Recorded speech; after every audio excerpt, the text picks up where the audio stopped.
Welcome back.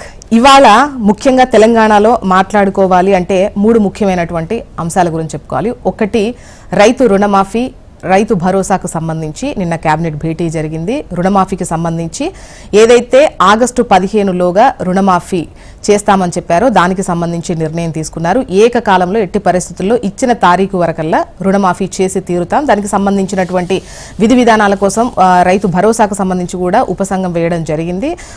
దానిపై నిన్న వివరాలు వెల్లడించారు సీఎం రేవంత్ రెడ్డి మీడియా ముఖంగా. ఇక నెక్స్ట్ వచ్చేసి సింగరేణి గనుల వేలానికి సంబంధించి నిన్న 10వ విడత బొగ్గు గనుల వేలానికి సంబంధించిన కార్యక్రమం జరిగింది. కేంద్ర బొగ్గు గనుల శాఖ ఆధ్వర్యంలో ఈ వేలం జరిగింది. ముఖ్య అతిథిగా డిప్యూటీ సీఎం భట్టి విక్రమార్క హాజరయ్యారు.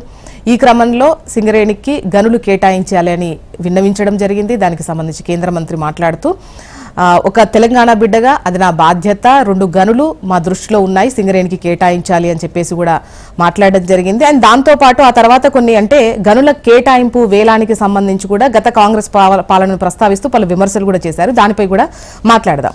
మరోవైపు ఇక పొలిటికల్ ఇష్యూ వరకు వచ్చినట్లయితే బాన్సువాడ ఎమ్మెల్యే పోచారం శ్రీనివాసరెడ్డి కాంగ్రెస్ గూటికి చేరడం ఏం జరుగుతోంది అంటే గతంలో కాంగ్రెస్ ఏదైతే ఫేస్ చేసి ఇబ్బందులు పడిందో మళ్ళీ ఇప్పుడు అధికారంలోకి వచ్చిన తర్వాత అదే అమలు చేస్తుందా అన్నటువంటి క్వశ్చన్ రైజ్ అవుతోంది ముఖ్యంగా బీఆర్ఎస్ నేతల నుంచి.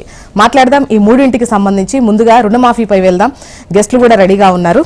ప్రస్తుతం స్టూడియోలో కోసుల శ్రీనివాస్ యాదవ్ గారు, బీఆర్ఎస్ సీనియర్ నాయకులు. నమస్తే అండి, welcome to the debate. And ఎండల లక్ష్మీనారాయణ గారు, మాజీ ఎమ్మెల్యే బీజేపీ నుంచి. ఇందిరా శోభన్ గారు, కాంగ్రెస్ సీనియర్ నాయకురాలు. నమస్తే అండి, వెల్కమ్ టు ద డిబేట్. ముందుగా శ్రీనివాస్ గారు మీరే చెప్పాలి, అంటే రుణమాఫీ అసలు జరుగుతుందా? ఎన్నికల టైంలో ఇవి అలవిగాని హామీలు అన్నటువంటి విమర్శలు చేసినటువంటి క్రమంలో అమలు చేసే దిశగా కాంగ్రెస్ ప్రభుత్వం ముందుకెళ్తున్నట్టు క్లియర్ గా కనిపిస్తోంది. ఇంకా ఆగస్టు 15 అంటే ఎన్నో రోజులు లేదు, సో చేసేట్టే కనిపిస్తోంది. నేను ముందుగా ఏం చెప్తానంటే స్పష్టంగా ప్రజలకు తెలుసు, వాళ్ళు ఏదైతే వాళ్ళే లక్ష్యాన్ని పెట్టుకున్నారు. మీరు ఇవ్వలేదు, నేను ఇవ్వలేదు, బీఆర్ఎస్ పార్టీలే, బీజేపీ పార్టీలే, వాళ్ళే మేము ఒక 5 నిమిషాలల్లా 500 కిలోమీటర్లు పరిగెడతామని వాళ్ళే లక్ష్యాన్ని పెట్టుకొని తెలంగాణ సమాజం ముందుకు వెళ్ళిండ్రు. సో వెళ్ళినప్పుడు వీళ్ళు అద్భుతంగా రన్ చేస్తారంట, అద్భుతంగా పరిగెడతారంట అని వాళ్లకు ఓట్లు వేయడం జరిగింది. వాళ్ళే పెట్టుకున్నారు కదా, ఇది డెడ్ లైన్ 100 డేస్ అనేది మనం పెట్టింది కాదు. బీఆర్ఎస్ పార్టీ పెట్టలే, బీజేపీ పార్టీ పెట్టలే, లేదా తెలంగాణ ప్రజలు పెట్టలేదు. వాళ్ళే 100 రోజులల్లో మేము అమలు చేస్తామని చెప్పిండ్రు. ఆ 100 రోజులలో ఎందుకు అమలు చేయలేదు అనేది ప్రశ్నించడమే ప్రతిపక్ష హోదా. అది ఏ పార్టీ అయినా, ఏ సంఘమైనా, ఏ ఆర్గనైజేషన్ అయినా. సో చెయ్యలేనప్పుడే ఇవన్నీ వస్తున్నాయి. అది కాకుండా గతంలో రెగ్యులర్ స్కీమ్స్ కొన్ని ఉన్నాయి. ఇప్పుడు రైతు బంధు ఉంది, గతంలో 10 రోజులు టెంటేటివ్గా 10 రోజులలో పడేటి. కానీ లాస్ట్ టైం ఏమైంది, యాసింగి పడకుండా ఒడ్లు కొనేటప్పుడు రైతు బంధు పడ్డ పరిస్థితి ఉంది. దానికి వాళ్ళు చాలా లెక్కలు చెప్పారు, 100 ఎకరాలు 200 ఎకరాలు ఇస్తున్నారు. మీరు ఒక లైన్ పెట్టుకొని ఇవ్వాల్సి ఉంటే మేము వద్దలే కదా. ఆన్ గోయింగ్ స్కీమ్ను కూడా పెట్టలేదు. రెండో విషయం, ఇప్పుడు ఆల్రెడీ చినుకుపడ్డది, అందరూ రైతు కుటుంబాల నుంచి వచ్చిన వాళ్ళు ఇప్పుడు డిబేట్లో ఉన్నది కూడా. సో ఆల్రెడీ చినుకుపడ్డది, నాట్లేయడానికి కరిగట్టు అవుతుంది. ఇప్పటి వరకు కూడా రైతు బంధు వేయలేదు. అదేవిధంగా 4 లక్షల పింఛన్లు అన్నారు. నేనేమంటున్నా, ఇవన్నీ ఎందుకు చెప్తున్నా అంటే వాళ్ళు చెప్పిన లక్ష్యాన్ని వాళ్ళు నెరవేర్చాలి కదా, నెరవేర్చలే అనేది ఒక బాధ.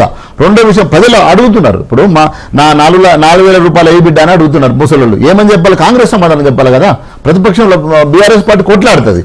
అదేవిధంగా ఈరోజు 2 లక్షల రుణమాఫీ 9వ తారీఖు ఫస్ట్ సంతకం అని చెప్పింది కదా, రేవంత్ రెడ్డి మాట్లాడాను కదా. ఆగస్టు 15 పెట్టుకున్నాడు. ఓకే, ఆగస్టు 15 పెట్టుకున్నా ఓకే.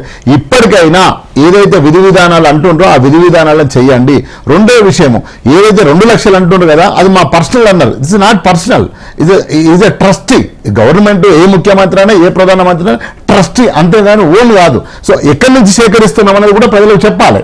చెప్పకుంటే మా పర్సనల్ అనేది అది రాంగ్ వాడు. ఒక సీఎం ఒక ట్రస్టీ ఉంటాడు, అది సీఎం అయినా, పిఎం అయినా, ఎవరైనా. సో మీరు ఆ 31,000 37,000 ఎక్కడి నుంచి అవసరం ఉన్నాయో అవి సేకరించి ఎక్కడి నుంచి సేకరిస్తున్నారు, అది అప్పు చేస్తున్నారా ఏమని చెప్పాలి. మేము గట్టిగా మాట్లాడితే ఏమంటున్నారు మేడం, మీ అప్పులు చేసిపోయింది అంటున్నారు మేడం. అంత అబద్ధం అంటే బట్టి గారిని మీలాంటి సీనియర్ జర్నలిస్ట్ అడిగినరు. సో ఈ తులం బంగారం అంటుండ్రు, ఈ 4,000 అంటుండ్రు, 15,000 కౌలు రైతులకు అంటున్నారు, 15,000 ఎకరానికి అంటున్నారు. ఇట్స్ పాసిబుల్ అని అడిగారు వాళ్ళు. అప్పుడు ఏమన్నారంటే, ఇప్పుడున్న డిప్యూటీ సీఎం బట్టి విక్రమార్క గారు, మేము ఆర్థికవేత్తలతోని, మాజీ ఆర్థిక గవర్నర్లతోని చర్చించే ఇది పెట్టాము, ఈ మేనిఫెస్టో పెట్టుకున్నాము, అంతేగాని వేగ్గా పెట్టలేదు అని చెప్పడం జరిగింది. అదే అదే విధంగా అన్న అక్కడ లక్ష్మణ్ అన్నాడు హౌస్ లో పనిచేసిండ్రు. గతంలో ఎప్పుడైనా కూడా హౌస్ లో బడ్జెట్ మీద సెషన్ జరిగినప్పుడు ప్రతి కాపీ ప్రతి బిజినెస్ సెషన్ లో ప్రతి ఎమ్మెల్యేకి ఇస్తారు, ఎంత అప్పు ఉంది, ఎంత అప్పు లేదు, ఎంత వస్తుంది, ఎంత పోతుంది. పార్లమెంట్ లో అది జరుగుతుంది, అదే విధంగా అసెంబ్లీ జరుగుతుంది. అంటే ఈ రెండు వాళ్ళు ఒకటేమో చర్చించిందని చెప్తున్నారు, అదే విధంగా వాళ్ళకి అవగాహన ఉంది, హౌస్ లో వాళ్ళు ఉన్నారు, గత 10 ఏళ్ళు అసెంబ్లీలో ఉన్నారు. ఉన్నాక కూడా వీళ్ళు ఇదంతా ఉన్నాక కూడా వాళ్ళ హామీలు ఇచ్చి ఈ రోజు అప్పులైన ఒక వాదన లేపుతున్నారు. అయిన ఈ స్కీములు ఇప్పుడు ఏ స్కీమ్ వాళ్ళు ఇచ్చినది ఏంది మేడం? బస్ అని ఇప్పుడు మా అక్క మాట్లాడుతుంది, బస్ ఇచ్చిన మేడం నేను ఆర్టీఐ ద్వారా వేసిన ఆల్రెడీ వస్తుంది, ₹1 ఇప్పటి వరకు కూడా ఆర్టీసీకి ఇవ్వలే. 300 కోట్లు 200 కోట్లు ఇచ్చినామంటారు. అది ఇచ్చిన ఏంది తెలుసా? బస్సులు కొనడానికి గత ప్రభుత్వంలో రెజల్యూషన్ చేసిన బడ్జెట్ ను వాళ్ళు పంపిస్తున్నారు తప్ప ఇప్పుడు ఈ 6 నెలల్లో మా అక్కలు మా అవ్వలు మా అయ్యలు తిరిగిన ఏ ఛార్జీలు ఉన్నాయో ఆ ఛార్జీలకు ₹1 కూడా మీరు బస్సు ఆర్టీసీకి ఇచ్చినట్టుంటే ఖరారు అయ్యాయి కదా, దీనిపైన అభిప్రాయం తీసుకుందాం. రుణమాఫీ చెయ్యాలి కూడా, చెయ్యండి కాదు చెయ్యాలి కూడా, వాళ్ళ బాధ్యత. వాళ్ళు పెట్టిండ్రు, వాళ్ళు చెప్పిండ్రు. ఈ ఆగస్టు 15 కైనా అది కూడా క్రైటీరియా చెప్పాలి. ఇప్పుడు ఇంకొక మేడం చిన్న పాయింట్, ఎందుకంటే మేడం ఇప్పుడు నేను ట్రాక్టర్ కొంటా మేడం, నాకు ట్రాక్టర్ కూడా లోన్ ఉంటుంది, తర్వాత బంగారం పెట్టి తీసుకొస్తే మేడం అది కూడా లోనే, రైతు లోనే తెచ్చుకుంటారు. అదే ఆ విధి విధానాలు పెట్టకపోతే ప్రాబ్లం. ఇంకోటి ఏంది మేడం, నేను ట్రాక్టర్ కొన్నప్పుడు నాకు ఐటీ ఉంటుంది మేడం, ఐటీ ఫైల్ చేయాల్సి వస్తుంది. ఈ రోజు ప్రతి రైతుకు కూడా ఏది ఆధార్ పాన్ కార్డు తీసుకోవాల్సిన పరిస్థితి. మరి ఏంటి మీ క్రైటీరియా? ఐటీ ఫైల్ చేస్తే నువ్వు రైతుకు ఏ క్రైటీరియా మీద మీరు ఇవ్వదలుచుకున్నారు? అది స్పష్టంగా చేయాల్సిన బాధ్యత ప్రభుత్వం పైన ఉన్నది. లక్ష్మీనారాయణ గారు జ్యోత్స్న గారు చెప్పండి. ఇప్పుడు ప్రభుత్వం ₹500 కుంటాలకు ధాన్యానికి ధర అదనంగా ఇస్తామని చెప్పారు. ఒకవేళ 50 లక్షల టన్నులు ఒక క్రాప్ కనుక్కుంటే 2500 కోట్లు ఇవ్వాల్సి ఉంటుంది. సరే, గత ప్రభుత్వం మేము సీజన్ కు కోటి టన్నులు మెట్రిక్ టన్నులు మేము సేకరించినామని అన్నారు. ఆ లెక్కన తీసుకుంటే అయితే 5000 కోట్లు ఇవ్వాలి క్రాప్ కు. అంటే 2 క్రాప్లకు ఆ లెక్కనైతే 10,000 కోట్లు ఇవ్వాలి. మరి ఈ రైతుకే చెందుతుంది కదా, పంట పండించినటువంటి రైతుకే చెందుతుంది కదా, చిన్న సన్నకారు రైతులందరికీ చెందుతుంది కదా. మరి దీని విషయం ఇచ్చినటువంటి హామీ మరి అధికారంలోకి వచ్చిన తర్వాత పక్కన వెళ్ళిపోయింది ఏంటి అనేటువంటిది. రెండో విషయం ఏదైతే ఉందో, పక్కన నెక్స్ట్ సీజన్ వరి పంటకు అంటే సన్న రకాలకు ఇస్తామని చెప్పేసి అనౌన్స్ చేసినట్టున్నారు కదా. ఇప్పుడు మనం చూస్తా ఉన్నాం. ఇప్పుడు 10 లక్షలు అమలు చేసినామన్న 10 లక్షలు మేము 10 లక్షలతో ట్రీట్మెంట్ చేస్తున్నాం, ఆరోగ్యశ్రీని 10 లక్షలకు పెంచినామని అన్నారు. నేను అడుగుతా ఉన్నా, నా కార్యకర్తలు 2 యాక్సిడెంట్ తో ఎక్కడ పోవాలనో తెలియదు. మరి బిల్లులు కట్టి అప్పుల పాలైనటువంటి పరిస్థితి. అంటే రాజకీయంగా అవగాహన ఉన్నటువంటి వాళ్ళకే మరి ఇక్కడ 10 లక్షల రూపాయలతో చికిత్స ఎక్కడ జరుగుతున్నది, ఏ కార్పొరేట్ హాస్పిటల్లో జరుగుతుంది, ఎవరు తీసుకుంటారు, ఎవరిస్తున్నారు.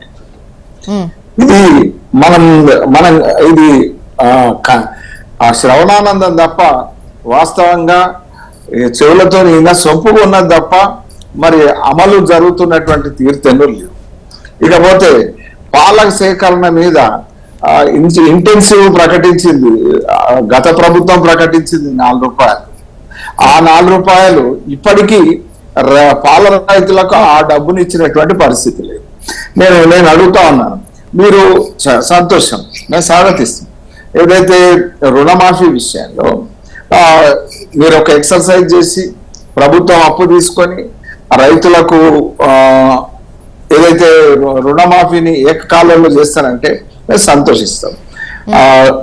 మరి ఏదైతే ఇచ్చినటువంటి హామీలు ఏవైతే ఉన్నాయో మీరు అన్నారు, అలవిగాని హామీలు అన్నారు.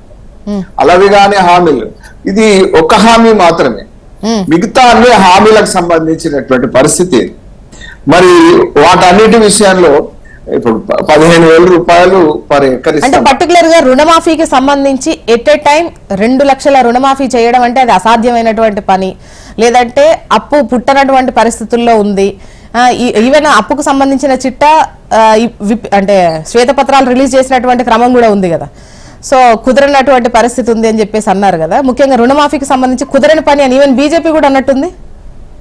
ఇప్పుడు రిజిస్ట్రేషన్ ఆదాయం పెంచుకోవడం విషయం, టారిఫ్ పెంచుతున్నారు. మరి ఏదైతే ఎలక్ట్రిసిటీ ఆదాయాన్ని ఏదో రేట్లు పెంచుతున్నటువంటి పరిస్థితి, గతంలో వస్తున్న దానికంటే ఇప్పుడు పెంచుతున్నటువంటి పరిస్థితి. ఆ నల్లాలకు సంబంధించి ఉచిత నీటి సరఫరా అనేటువంటిది అటకెక్కింది, డబ్బులు వసూలు చేస్తున్నటువంటి పరిస్థితి. ఏమున్నది దీంట్లోకి వెళ్ళి తీసి దాంట్లో పెడుతుండ్రు, ఇది ఎంత పెడుతుండ్రు, ఈ పరిస్థితి అయితే ఉంది కదా. మరి సమాధానం ఇందిరా గారి దగ్గర నుంచి తీసుకుందాం. ఇందిరా గారు, ఇప్పుడు 31,000 కోట్ల భారం పడబోతుంది 2 లక్షల రుణమాఫీకి సంబంధించి. ఒకవైపు ఎఫ్ఆర్బిఎం పరిధికి సంబంధించి చూసుకున్నా, లేదంటే గతంలో కూడా వీటికి సంబంధించి అంటే అప్పు పుట్టేటువంటి దానికి సంబంధించి ఆర్బీఐ మాజీ గవర్నర్తో కూడా కొన్నిసార్లు భేటీ అయింది, ఆ వార్తలు కూడా మేము చూసాము. బయట నుండి అప్పు తీసుకోవాలంటే కేంద్రం షూరిటీ ఉండాల్సినటువంటి క్రమం ఉంటుంది. అసలు ఏంటి అంటే ఈ 31,000 ఎక్కడి నుండి తీసుకొస్తారు? మా పర్సనల్ అనడానికి కూడా లేదు కదా. ఛానల్లో ఉన్నటువంటి సోదరులకు, ప్రత్యేక ప్రేక్షకులకు నమస్కారం. మొన్నటి దాకా రుణమాఫీ చేయలేదు, ఎప్పుడు చేస్తారు అని అడిగారు. ఇవాళ చేస్తాము అని ముందు పెడితే ఇప్పుడు అది వదిలేసి దానిని ఇంకో మాట మాట్లాడుతున్నారు. అంటే ఎవరైనా కూడా ఇండ్ల తీసి అండ్ల పెడతారు, అండ్ల తీసి ఇండ్ల పెడతారంటే మరి కేంద్ర ప్రభుత్వం ఏం చేస్తుంది, ఎక్కడి నుంచి తెచ్చి పెడుతుంది? వాళ్ళు అధికారంలో ఉన్నారు కదా, బాధ్యతలో ఉన్నప్పుడు మనం కూడా బాధ్యతాయుతంగా మాట్లాడితే బాగుంటుందని అనుకుంటున్నా. బట్ గుర్తుపెట్టుకోవాల్సింది ఏంటంటే రైతు రుణమాఫీ, రైతు పక్షపాతి అనే విషయంలో కాంగ్రెస్ ఆనాడు వైఎస్ రాజశేఖర రెడ్డి గారు ఉన్నప్పుడు ఏకకాలంలో రుణమాఫీ చేసి ఆ పేరు, ఆ క్రెడిట్ ఈ రోజు వరకు కూడా రైతుల్లో ఉన్నది. మళ్ళీ ఇవాళ ముఖ్యమంత్రిగా రేవంత్ అన్న నాయకత్వంలో ఇవాళ మళ్ళీ ఆ మాట నిలబెట్టుకుంటున్నందుకు రాష్ట్రంలో ఉన్నటువంటి ప్రతి రైతు కూడా సంతోషపడుతున్నారు. మనం దీనిని పార్టీలకు అతీతంగా ఈ విషయాన్ని మనం ఒప్పుకోవాల్సినటువంటి అవసరం. కేసీఆర్ గారు ఏకకాలంలో రుణమాఫీ అని చెప్పి చేయకపోవడం వల్ల ఎక్కడ వెళ్ళినా కూడా రైతులు నిగ్గదీసినటువంటి సందర్భాలు ఉన్నాయి. మరి అలాంటప్పుడు ఇవాళ 2 లక్షలు, మీరు ₹1,00,000 ఏకకాలం చేశారు, మేము ఇలా 2 లక్షల రూపాయలు ఏకకాలంలో దానికి ఒక కట్ ఆఫ్ డేట్ పెట్టి చేస్తామని చెప్పినారు. చెప్పినప్పుడు అన్న ఇంతకు ముందు సీనియర్ మాట మాట్లాడినారు, వాళ్ళే పలానా తారీఖు దాకా మేము పరిగెడతాము, ఆ తారీఖు నాడు చేస్తామని చెప్పినారు, చేయలేకపోయినారు అని దానికి విమర్శించారు. సో దేనికైనా కూడా ఆ సందర్భంలో అప్పుడు జరిగినటువంటి విషయాల్లో ప్రభుత్వంలో కొత్తగా వచ్చినప్పుడు అవన్నీ సెపరేట్ చేసుకోవడం కోసము కనీసం అట్లీస్ట్ అక్కడ ఉన్నటువంటి బడ్జెట్ లో కాస్త ఉంటే రాగాని ఇవ్వడానికి మాకేం అభ్యంతరం లేదు. కానీ అక్కడ ఏమీ లేకుండా మొత్తం అంతా కూడా మీరు దానిని ఆగం చేసి ఆర్థిక వ్యవస్థ చిన్నాభిన్నం చేసిన తర్వాత మీరు ఎందుకు చేయలే అని అంటే అర్థం ఉన్నదా దానికి? మనం అందరము చిన్నాభిన్నం చేశారు, ఆర్థిక వ్యవస్థ రాష్ట్రాన్ని అప్పుల కుప్పగా మార్చారు అనేది కాంగ్రెస్ నోట మేము ఎన్నికల టైంలో ప్రచారంలో విన్నాం. అది మీకు ఐడియా ఉండే వచ్చారు. ఆ టైంలో చాలా సందర్భాల్లో కూడా ఇన్ని హామీలు ఇస్తున్నారు, ఎట్లా నెరవేరుస్తారు అన్నటువంటి దానికి కూడా ఇంతకుముందు శ్రీనివాస్ గారు అన్నట్టు మా దగ్గర మేము కూలంకషంగా పూర్తి స్థాయిలో ఆర్థిక నిపుణులతో చర్చించిన తర్వాతే ఈ మేనిఫెస్టో ప్రిపేర్ చేశాము, ఇస్తాము, మా దగ్గర లెక్క ఉంది అని చెప్పినటువంటి సందర్భం ఉంది కదా. ఇంకా అది మిమ్మల్ని నమ్మారు, రాష్ట్రానికి సంబంధించిన తప్పు ఉంది, నాశనం చేశారని మీరు ఏదైతే వర్డ్ అంటున్నారో లైక్ అది నమ్మే కాంగ్రెస్ కు పట్టం కట్టారు. సో ఎప్పుడు అరిగిపోయిన గ్రామ్ ఫోన్ రికార్డ్ లెక్క నేను మళ్ళీ చెప్పాలనుకోవట్లేదు. నేను ప్రతి డిబేట్ లో చెప్తున్నాను. ఎందుకు ఈ మాట అంటున్నంటే అధికారంలోకి వచ్చి 6 నెలల సమయంలో 3 నెలల్లో మీరు చేసింది ఏంటి అనేది సమాజానికి చెప్పడానికి ఆధారాలతో సహా ఎందుకంటే ఆఫీసర్లు వాళ్ళే ఉన్నారు, మేము ఆఫీసర్లు ఎవరిని మార్చలే, ఆఫీసర్లు వాళ్ళే ఉన్నారు, పార్టీ మాత్రమే, ప్రభుత్వ పార్టీ మాత్రమే మారింది. కాబట్టి ఈ నేపథ్యంలో ఇది ప్రజలకు చెప్పాల్సిన అవసరం ఉంది, శ్వేతపత్రం రిలీజ్ చేయాల్సిన అవసరం ఉంది. కాబట్టి ఆ పని చేశాం. తరువాత నిధులను సమకూర్చుకోవాలంటే మరి ఏం చేయాలి? చిన్నాభిన్నమైన వ్యవస్థని గాడిలో పెట్టాలి. చిన్న ఇల్లు అయితే అప్పు చేస్తాం, ఈ రాష్ట్రాన్ని నడపాలంటే కూడా కొంత అప్పు చేయాలి, ఉన్న వనరు సమకూర్చుకోవాలి, కేంద్రం నుంచి రావాల్సిన నిధులు సమకూర్చుకోవాలి. వీటన్నింటిలో కసరత్తు చేసే లోపే మనకి ఎలక్షన్ నోటిఫికేషన్ వచ్చింది కాబట్టి చేయలేకపోయాం. సో ఇవాళ మీరు 10 సంవత్సరాలు చేయలేనటువంటి పనిని ఇవాళ 6 నెలల లోపే మేము చేస్తున్నాం కదా, దీనికి మీరు సంతోషపడండి అంటున్నా. మీరు ఈర్షగా ఉంటే ఉండండి, మీ విజ్ఞత వదిలేస్తాం. బట్ ఇవాళ మాకు కావాల్సింది ఈ సమాజానికి, ఈ రైతులకి మేము సమాధానం చెప్పాలి. ఎందుకంటే వాళ్ళు మమ్మల్ని ఎన్నుకున్నారు కాబట్టి తప్పకుండా ఆ పనిలో ఇవాళ మీరు 2018లో కేవలము 12 దాదాపు మీరు బడ్జెట్ లో 2,600 కోట్లు పెట్టామని చెప్పారు. రైతుల కోసం. దాంట్లో మీరు కేవలం రిలీజ్ చేసింది 1200 కోట్లు ఈ రుణమాఫీ కోసం అన్నారు. 1200 కోట్లు చేయలేదండి. కేవలం 400 శ్రీనివాస్ గారు, ఇప్పుడు 2 పర్యాయాల్లో 10 ఏళ్లలో 28,000 కోట్లు మీరు 2 పర్యాయాల్లో అంటే 10 ఏళ్లలో 28,000 కోట్లు వేస్తే వాళ్ళు ఎట్ ఏ టైం 31,000 కోట్లు రైతులకు మేలు చేసే విధంగా రుణమాఫీ చేయాలని అనుకుంటున్నారు. ఇందులో కూడా అంటే చేస్తే తప్పు, చేయకపోయినా తప్పు, ఏదైనా రాజకీయ విమర్శగానే చూద్దాం అనుకుంటున్నారా? నేను విమర్శ చేయట్లేదు. నేను ఫస్ట్ చెప్పిన వాళ్ళు ప్రజల ముందుకు వెళ్ళిండ్రు, ఏవైతే చెప్పారో అమలు చేయాల్సిన బాధ్యత వాళ్ళకు ఉంది. That's clear. వాళ్ళని నమ్మిండ్రు ప్రజలు. అదొకటి. రెండో విషయం అక్కడికి తెలవాలి, 7,000 కోట్లు అక్కడ పెట్టి అదేదో రైతు బంధు వేస్తామని చెప్తే ఎప్పుడు వేసిన రక్క మీరు? మొన్న కళ్ళాల మీద ఓట్లు అప్పుడు వేసారు. ఒక్క నిమిషం నేను మాట్లాడినాక మాట్లాడు. 7,000 కోట్లు వేస్తే ఎలక్షన్ కమిషన్ పోయి వీళ్ళే ఆపిన తర్వాత 7,000 కోట్లు ఏడిపోయినాయి. మరి ఎందుకు వెళ్ళి రైతు బంధు? నేనేమంటున్నా, మేము ఏం చేసినామో తెలంగాణ చరిత్ర ఉంది ఆడా. మీ ఒక్క నిమిషం ఏం చేసినా ఉంది. మీరు ఈ 30 మేమేమైతే కమిట్మెంట్ ఇచ్చినామో, మేమేమైతే చెప్పినామో క్లియర్ చేసినాం. మీరు ఈ 2 లక్షల డైరెక్ట్ క్వశ్చన్ అడిగారండి. ఇప్పుడు ఈ 10 ఏళ్లలో మీరు చేసిన అంటే 1,00,000 రుణమాఫీకి సంబంధించి చూసుకున్నా కూడా 28,000 కోట్లు గత ప్రభుత్వం 2 పర్యాయాల్లో చేస్తే మేము ఎట్ టైం 31,000 కోట్లతో 2 లక్షల రుణమాఫీ చేస్తున్నాం. 10 ఏళ్లలో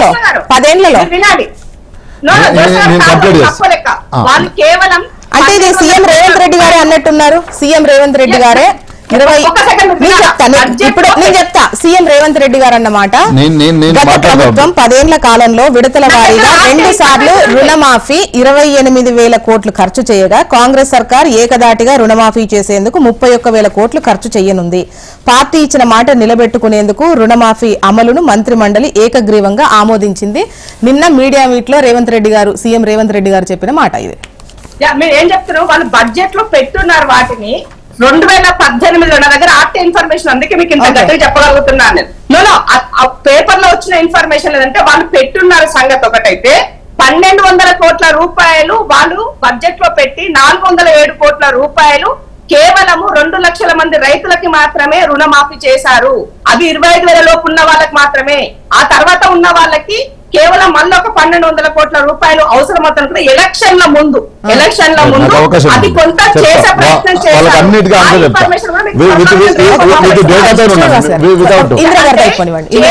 దాంట్లో చెప్పింది ఒకటి, చేసింది ఒకటి. ప్రజలని రైతులని పక్కా మోసం చేశారు. రైతులని. కాబట్టే ఇవాళ వాళ్ళ పరిస్థితి స్వతహాగా రైతు అయిందని చెప్పుకున్న కేసీఆర్ గారు వాళ్ళ మాట్లాడినటువంటి పరిస్థితిలో ఉన్నారండి. నిజంగానే చేస్తుంటే వాళ్ళ మాటలు ఇలా ఉండవు.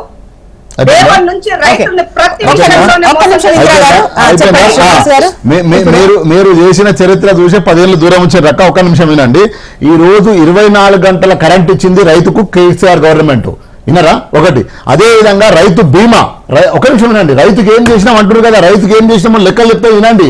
ఈ రోజు 24 గంటల కరెంటు, దాదాపు 30,000 కోట్ల రూపాయల రుణమాఫీ. వినండి. అదే విధంగా రైతు బీమా అంతకుముందు పురుగు వడ్డీ వచ్చినా కరెంటు వచ్చినా వీళ్ళు కరెంటు ఏ శాతంగా చచ్చిపోతే అత్తా లేదు పత్తా లేదు. ఈ రోజు ఏ రైతు కన్నా వారం రోజులకు రైతు బీమా ఎట్లా చనిపోయినా 5 లక్షల రూపాయలు ఇచ్చినాం. అదే విధంగా అప్పుడు ఎట్లుండే చెరువులు మిషన్ కాకతీయ ఎవరి కోసం చేసినాం?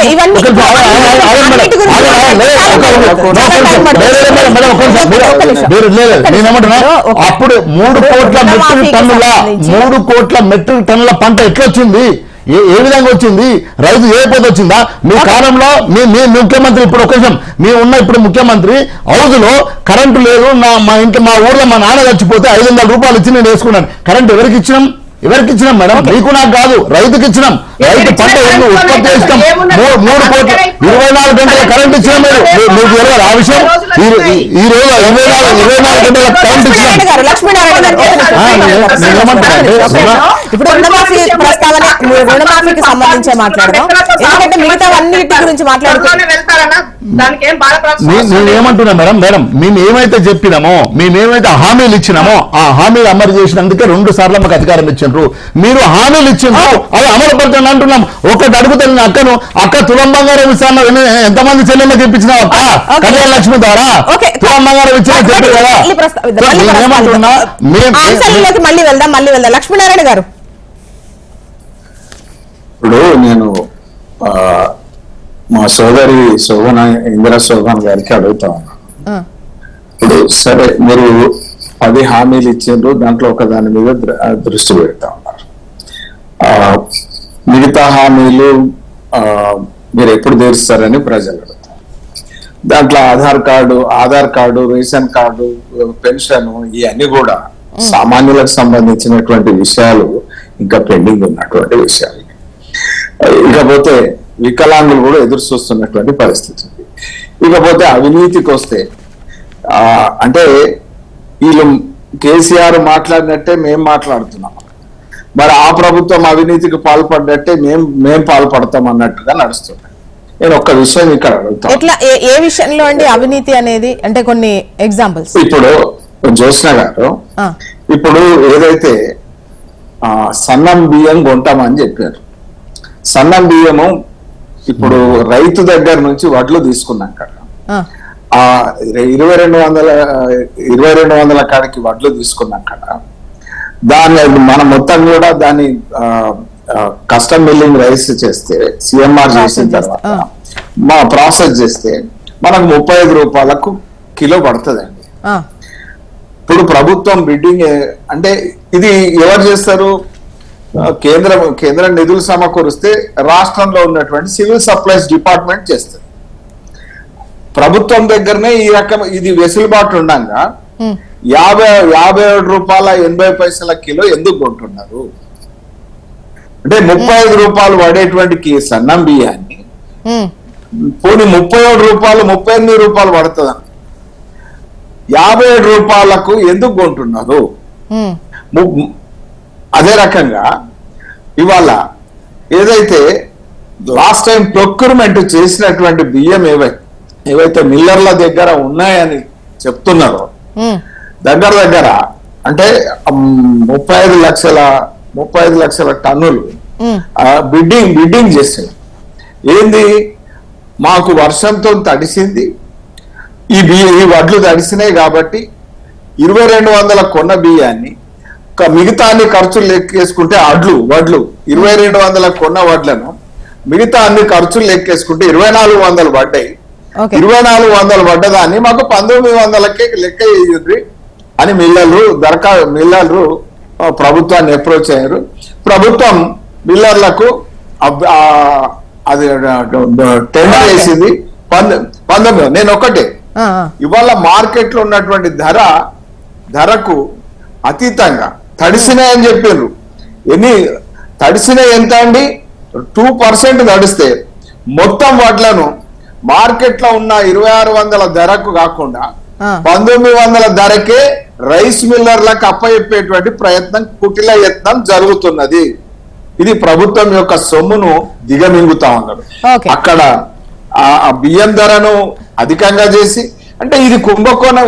ఈ కుంభకోణాలకు అంటే తిట్లు ఆయన తిట్టినట్టే తింటారు, కుంభకోణాలు వాళ్ళు చేసారు, మేం చేస్తాం కుంభకోణాలు అనేటువంటి చేస్తాం. దీని మీద నిర్దిష్టమైనటువంటి సమాధానం నేను శోభన గారితో. ఇందిరా గారు తప్పకుండా ఇప్పుడు ప్రభుత్వ దృష్టికి మీరు ఇలాంటి విషయాలు తెచ్చినప్పుడు తప్పకుండా వాటిని రిసీవ్ చేసుకుంటుంది, వాటి పట్ల ఎంక్వైరీ చేస్తుంది. అయితే మీరు ఒక మాట చెప్పారు, సన్న బియ్యము కిలో 36 ఉన్నప్పుడు 56 ఎందుకు కొనుగోలు చేస్తానని ఉత్తమ్ కుమార్ రెడ్డి గారు మంత్రిగా ఆయన దాన్ని ఖండించారు. అలా ఏది జరగలేదు, ఇది తప్పుడు ప్రచారం అని ఆయన చెప్పడం జరిగింది. రెండో విషయం, మీరు మిల్లర్ల దగ్గరలో ఎక్కడైతే 2200 అంటే మనకు ఉన్నటువంటి ఏమంటారు ప్యాడీ కొనుగోలు ఎంఎస్పి ధరనే 2200, 2107 రూపాయలు అట్లా నడుస్తుంది. అలాంటి దాంట్లో 1900 రూపాయలకే మీరు తడిసినాయి కాబట్టి చేయండి అని చెప్పిన దాంట్లో ఎక్కడా కూడా అలాంటి పరిస్థితి ఉండదన్న. ఎందుకు అనంటే ఇప్పటికీ అలాంటి కార్యాచరణ రూపకంగా గాని చేసినట్టుగా కానీ అంశానికి సంబంధించి 2 రోజులు 2 వర్షన్స్ మహేశ్వర్ రెడ్డి గారు మాట్లాడడం వల్ల 57 రూపాయలది కాస్త పెండింగ్ పెట్టిండ్రు. ఇప్పుడు ఇందిరా గారు లక్ష్మీనారాయణ గారు ఇదే దానికి సంబంధించి గతంలో మాట్లాడినప్పుడు అంటే 2 రోజులు వరుసగా 2 సమావేశాలకు సంబంధించి ప్రెస్ మీట్లకు సంబంధించి 57కి ఎందుకు కొంటారు, లైక్ 52 57 కంటే ఇంత తక్కువకు వస్తుంటే అంత తక్కువకు ఎక్కడ వస్తుందో చూపించండి అని చెప్పేసి ప్రస్తావించింది మొదటి రోజు. ఆ తర్వాత మళ్ళీ మీట్ ఏర్పాటు చేసినప్పుడు లేదు అసలు అది ఇంతవరకు అది అమలే జరగలేదు అని చెప్పినట్టు మాట. అంటే ఇక్కడ క్లారిటీ మిస్ అయింది. టు బి ఫ్రాంక్ చెప్పాలి, హోల్డ్లో పెట్టారు. ఎందుకంటే అంత తక్కువ ధరకు ఎక్కడ వస్తుందో చెప్పండి నాకు అని అన్నారు, మంత్రి గారే అన్నారు. నేను ఇక్కడ అంటే బ్యాక్ స్టెప్ అయింది. ఇంటెన్షన్ ఏందండి, ఎక్కడ దొరుకుతాయని చెప్పారు. ఇందిరా గారు మాట్లాడాలి. ఇందిరా గారు